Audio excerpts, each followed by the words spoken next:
in 27 days.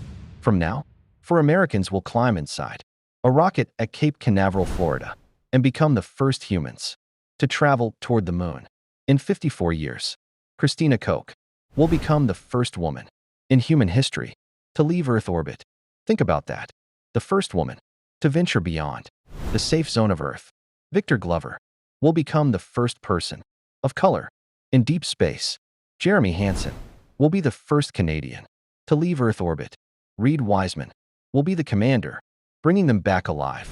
NASA Artemis 2 launches June 1st, 2026 at 6:24 p.m. Eastern Time. But here is what nobody is talking about.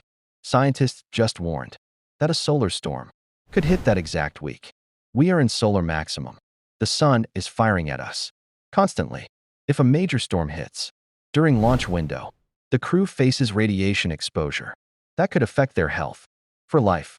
NASA is watching the sun every single second.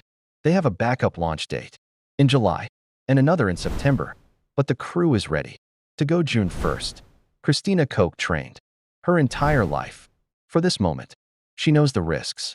She is going anyway because humans have always risked everything to explore the unknown. And right now, in 2026, we are watching a watershed moment for women, for people of color, for Canada, for humanity.